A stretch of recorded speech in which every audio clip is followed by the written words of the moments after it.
हाँ जी, अभी आप लोगों ने ये देखा कि SGA किन चीज़ों से मिलके बनता है। अब ज़रा हम सॉरी, अभी पहले मैं इंस्टेंस की एक्सप्लेनेशन दे दूं और फिर इंस्टेंस की एक्सप्लेनेशन के बाद आगे चलते हैं। हमने कहा जी कि instance is a combination of two things. One is SGA system global area, और बाज बुक इसे शेयर्ड ग्लोबल एरिया भी कहती हैं।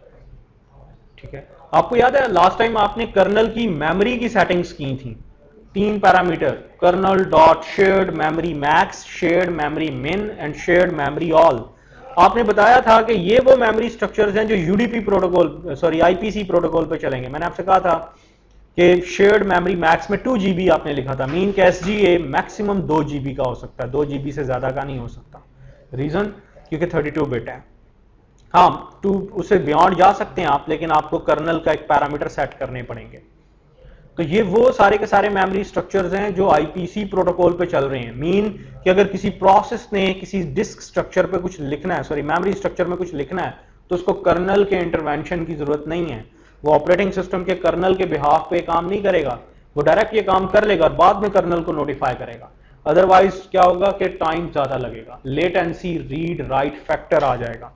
ठीक है, सो अब ये देखिए कि लॉट ऑफ मेमोरी स्ट्रक्चर्स, ये जितने भी मेमोरी स्ट्रक्चर SGA के अंदर होते हैं ये शेयरेबल होते हैं। किन के लिए शेयरेबल होते हैं? जितने भी प्रोसेसेस हैं इन सब के लिए शेयरेबल हैं। तमाम प्रोसेसेस साइमल्टेनियसली किसी भी डिस्क स्ट्रक्चर में लिख सकते हैं, रीड कर सकते हैं, राइट कर सकते हैं, मॉडिफाई कर सकते हैं, कुछ भी कर सकते हैं। ठीक है, सो SGA ये जो ग्रीनिश बाउंड्री है इसमें जितने भी मेमोरी स्ट्रक्चर हैं दे आर शेयरेबल। कौन कौन से हैं जरा ये देख लेते हैं। चंद एक मैंडेटरी हैं और चंद एक ऑप्शनल हैं। अब जरा मैं आपको बता दूं लाइक इनमें कौन कौन से होते हैं। पहला होता है जी डेटाबेस बफर कैशे। पहला डिस्क स्ट्रक्चर कहलाता है DB कैशे, इसे बफर कैशे यूजली लोग बफर कैशे कहते हैं, या डेटाबेस बफर कैशे भी कहा जा सकता है। ये मेमोरी स्ट्रक्चर है, these are all memory structure. ये देखिए मेमोरी, यही जो ये database buffer cache, this one is database buffer cache. ठीक, आगे रीडू लॉग बफर, आगे शेयर्ड पूल।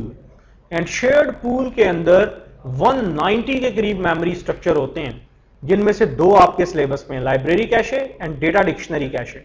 ये दोनों शेयर्ड पूल के अंदर होते हैं। ये देखिए शेयर्ड पूल है, ये शेयर्ड पूल के अंदर लाइब्रेरी कैशे, शेयर्ड पूल के अंदर डेटा डिक्शनरी कैशे।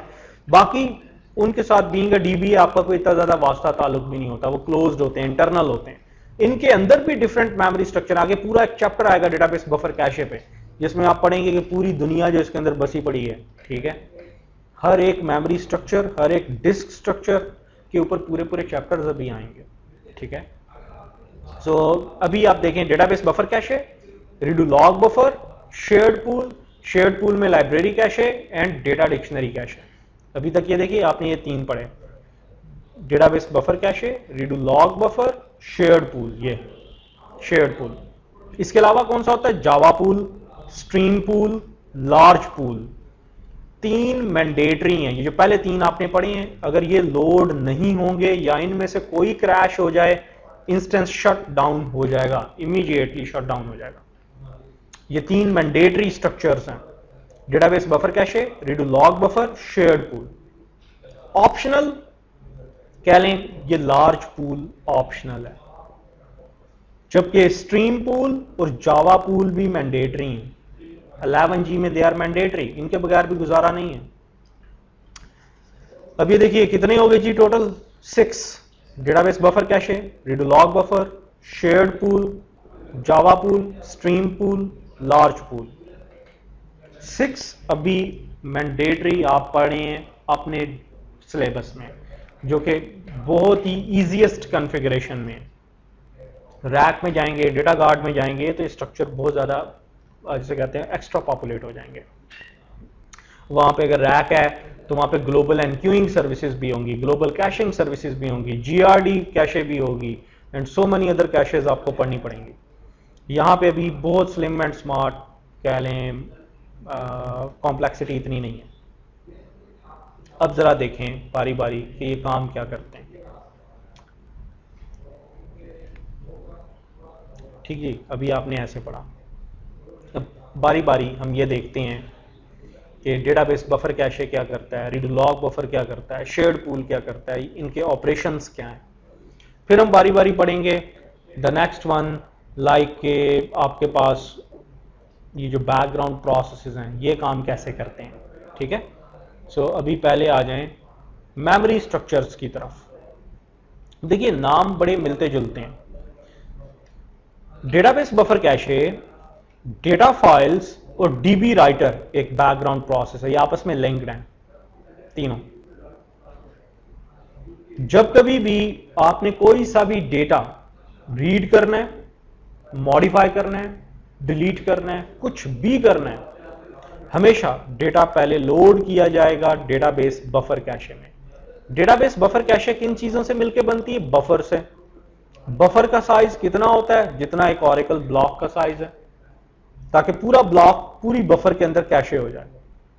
आपने कुछ भी करना है, insert, update, delete, modify, create, alter, drop, rename, truncate, कोई सा भी एसक्यूएल का ऑपरेशन ले लें। एसक्यूएल के सारे ऑपरेशंस आप क्या पढ़ के आते हैं? डीआरएल, तमाम सिलेक्ट के operations, DDL, create, drop, alter, rename, truncate, DCL, grant, revoke, DTC, data transaction control, commit, roll back, save point, यही होते हैं ना ऑपरेशन। और डीसीएल, ग्रांट एंड रिवोक हो गया। कौन सा रह गया भाई? एक रह गया डीएमएल, इंसर्ट, अपडेट, डिलीट, मर्ज।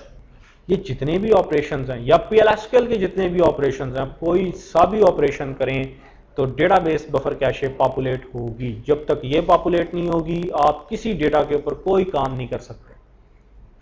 कहां से डेटा इसमें लोड होगा? डेटा फाइल से। इन डेटा फाइल से लोड होगा। कौन लोड करेगा?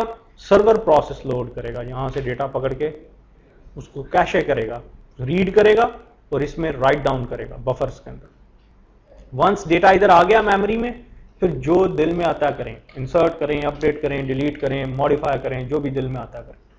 लेकिन जब तक डेटा डेटाबेस बफर कैशे में, मींस के फ्रॉम डेटा फाइल्स से डेटाबेस बफर कैशे में लोड नहीं हो जाता, आप उसके ऊपर कोई ऑपरेशन नहीं कर सकते।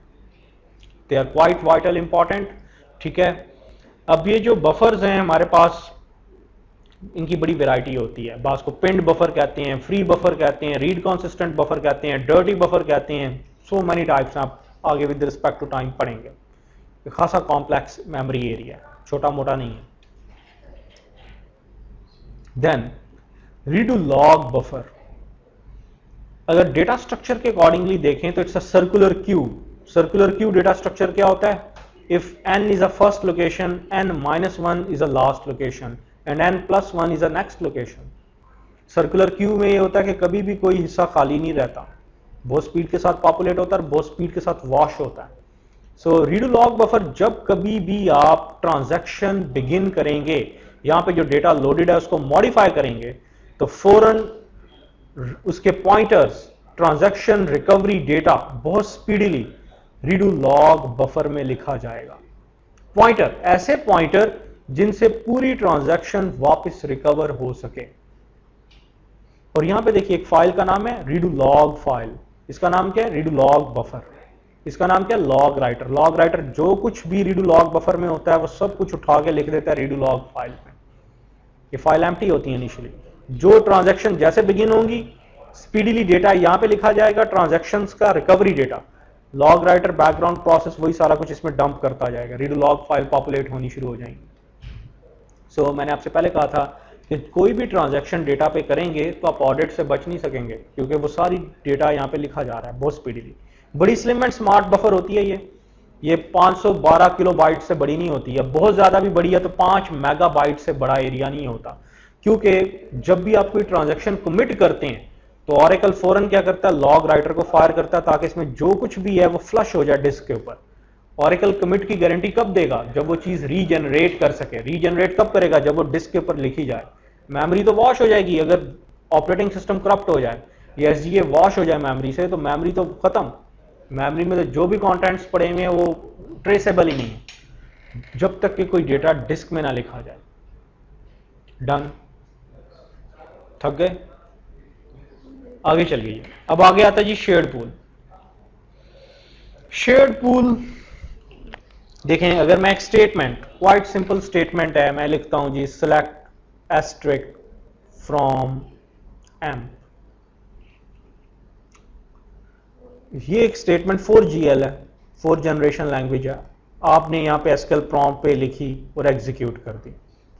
यहाँ पे यूजर प्रोसेस बना, उसने रिमोट साइड पे सर्वर प्रोसेस जनरेट किया। सर्वर प्रोसेस सबसे पहले ये क्यूरी लेके जाएगा कहां पे? शेयर्ड पूल के पास। क्योंकि जब भी आप कोई क्यूरी चलाते हैं, जैसे ये डीआरएल ऑपरेशन है, डीआरएल ऑपरेशन के फेजेस होते हैं। पहला फेज कहलाता है पार्स फेज, अगला फेज कहलाएगा बाइंड फेज, फिर अगला फेज आएगा एग्जीक्यूट फेज, और फिर अगला फेज आएगा फेच फेज। आप यहां पे जो स्पीडीली आप यहां पे सारे रिकॉर्ड आ रहे होते हैं इस टेबल के, वो फेच फेज होता है। फेच लास्ट वन फेज, जिसमें आप स्पीडीली सारे कंटेंट्स देख रहे होते हैं रो बाय रो। तो अब यहां पे क्या होगा, जैसे आपने लिखा सिलेक्ट एस्ट्रिक फ्रॉम एम्प से, आप यहां पे लिखते हैं जी सिलेक्ट एस्ट्रिक फ्रॉम एम्प। पहला phase parse phase, shared pool, ये सर्वर प्रोसेस शेयर्ड पूल के साथ कम्युनिकेट करता है। शेयर्ड पूल में भी लाइब्रेरी कैशे के साथ। लाइब्रेरी कैशे क्या करती है? बड़ी वाइटल इंपॉर्टेंट कैशे होती है। इसका काम क्या होता है? सबसे पहले स्टेटमेंट को पार्स करना। पार्स फेज है ना, तो इसका काम होगा पार्स करना। अब ये देखिए, ये जो आपका शेयर्ड पूल है, इसमें लाइब्रेरी कैशे में एसक्यूएल एरिया बना होता है। आपकी हमेशा यहाँ पे दो एरियाज होते हैं, पीएलएसक्यूएल एरिया, तमाम पीएलएसक्यूएल की स्टेटमेंट पीएलएसक्यूएल एरिया में चलेंगी, तमाम एसक्यूएल की स्टेटमेंट एसक्यूएल एरिया में चलेंगी। क्या करेगा ये? आपने तो 4GL लिखी हुई है, ये 1GL तो नहीं है। ये पहले इसका सिंटैक्स चेक करेगा, सबसे पहले सिंटैक्स चेक। सिंटैक्स में सिलेक्ट कीवर्ड है, एस्ट्रिक कीवर्ड है, फ्रॉम कीवर्ड है, एम्प कीवर्ड नहीं है। तो एम्प क्या है? इसको नहीं पता एम्प क्या है। ये डेटा डिक्शनरी के साथ कम्युनिकेट करेगा, डेटा डिक्शनरी कैशे के साथ। डेटा डिक्शनरी के कैशे का काम है डेटा डिक्शनरी को कंसल्ट करना। डेटा डिक्शनरी में लिखा होता है कि भाई एम्प एक टेबल है, टेबल है तो इसके कितने कॉलम्स हैं, कॉलम्स के नाम क्या हैं, क्या जो यूजर सिलेक्ट की क्यूरी लिख रहा है इस टेबल के ऊपर उसके पास इतने राइट्स हैं कि वो इसको सिलेक्ट कर सकता है, क्या वो इस यूजर की ऑनरशिप में है या नहीं है, इसके रिकॉर्ड किधर पड़े हुए हैं, कौन सी डेटा फाइल में पड़े हुए हैं। लाइक यहाँ पे तो लॉट ऑफ डेटा फाइल्स हैं नीचे, कौन सी डेटा फाइल में पड़े हुए हैं। ठीक है, ये सारा कुछ रिजॉल्व करना किसका काम होता है? डेटा डिक्शनरी कैशे का। वंस ये काम हो जाए तो आपका पहला काम सिंटैक्स चेक हो चुका होता है। सिंटैक्स चेक हो गया तो फिर इसका पार्स ट्री बनाया जाता है। पहला काम था सिंटैक्स चेक कर लिया, फिर पार्स ट्री। पार्स ट्री क्या होता है? Parse tree is physical addresses. आपको पता है कि आपका डेटा फाइनली स्टोर है किधर? इन डेटा फाइल्स के अंदर। लाइक आप लिखते हैं जी select asterisk from M, I am aware of that के जी आपका जो स्कॉट स्कीमा है उसके कंटेंट्स पड़े हुए हैं इस example01.dbf में, इस फाइल में। ये तो ऑपरेटिंग सिस्टम की फाइल है। अब ऑरेकल का एक अपना स्ट्रक्चर है। ऑरेकल क्या करता है? डेटा फाइल के अंदर सेगमेंट बनाता है, सेगमेंट के अंदर एक्सटेंट्स बनाता है, उनके अंदर ऑरेकल ब्लॉक्स बनाता है और फाइनली डेटा ऑरेकल ब्लॉक्स में स्टोर करता है। हर एक ब्लॉक का यूनिक एड्रेस होता है। पार्स ट्री का मतलब होता है कि आपने अगर ये स्टेटमेंट लिखी सिलेक्ट एस्ट्रिक फ्रॉम एम्प, तो एम्प टेबल में तो कोई रो भी नहीं हो सकती, एक रो भी हो सकती है, 1 बिलियन रोज भी हो सकती हैं, 1 ट्रिलियन रोज भी हो सकती हैं। तो कितने ऑरेकल ब्लॉक्स आपको गेट करने हैं? वो ऑरेकल ब्लॉक्स कौन सी डेटा फाइल के अंदर पड़े हुए हैं, उनके एड्रेसेस क्या हैं, उनकी कंप्लीट लिस्ट प्रिपेयर करना, इस चीज को कहा जाता है parse tree creation. Blocks files के अंदर होते हैं। ये देखिए, मैं आपको ग्रैनुलैरिटी आर्किटेक्चर, अभी मैं जरा हैरान परेशान नहीं करना चाह रहा था आपको। ये देखिए, ये है जी ग्रैनुलैरिटी आर्किटेक्चर। डेटाबेस में टेबल स्पेसेस, टेबल स्पेसेस में सेगमेंट, सेगमेंट में एक्सटेंट, एक्सटेंट में ऑरेकल ब्लॉक। ना उसको इसके साथ कोई ताल्लुक वास्ता नहीं, ये लॉजिकल है। These are data structure. Physically क्या है? फिजिकली आपको सिर्फ डेटा फाइल्स नजर आ रही हैं और डेटा फाइल्स में ऑपरेटिंग सिस्टम के ब्लॉक्स होंगे। लॉजिकली क्या है? लॉजिकली लाइक एम्प, एम्प एक टेबल है, टेबल मीन के टेबल एक सेगमेंट है। सेगमेंट किन से मिलकर बनता है? एक्सटेंट। हर एक एक्सटेंट का यूनिक आईडी होता है। एक्सटेंट्स के अंदर क्या होते हैं? Oracle block. ये क्रोफिट लगा हुआ है, 1 to many का रिलेशनशिप। ये ईआर डायग्राम है आपकी, ठीक है। तो ये देखिए ऑरेकल ब्लॉक। ऑरेकल ब्लॉक अगर आप देखें तो ब्लॉक का भी स्ट्रक्चर, ब्लॉक में हेडर होता है और हेडर और नीचे रोज, रोज आपकी ग्रो करती हैं फ्रॉम बॉटम टू टॉप और header from top to bottom. दरमियान में फ्री स्पेस होती है ताकि 2 लेयर्स आपस में कोलाइड ना करें। So it's a quite like up in depth architecture इसका पढ़ेंगे। लेकिन ऑरेकल ब्लॉक्स, उन तमाम ब्लॉक्स के एड्रेसेस गेट करना जो आपने पढ़ने हैं, इस कॉल्ड पार्स ट्री, उसे हम बोलते हैं पार्स ट्री। ठीक है जी। अब सबसे पहले इसका काम हो गया पार्स ट्री प्रिपेयर करना। पार्स ट्री बन गया, लाइक सिंटैक्स चेक हो गया, पार्स ट्री बन गया, कौन कौन से ऑरेकल ब्लॉक्स पढ़ने हैं। फिर एग्जीक्यूशन प्लान प्रिपेयर करना। एग्जीक्यूशन प्लान क्या होता है कि भाई अगर 1000 ऑरेकल ब्लॉक पढ़ने हैं आपने तो कैसे पढ़े जाएं। इसके लिए 2 तरीके होते हैं। Optimiser is a software. Optimiser, 2 तरह के ऑप्टिमाइजर होते हैं, एक होता है रूल बेस्ड ऑप्टिमाइजर, एक होता है कॉस्ट बेस्ड ऑप्टिमाइजर।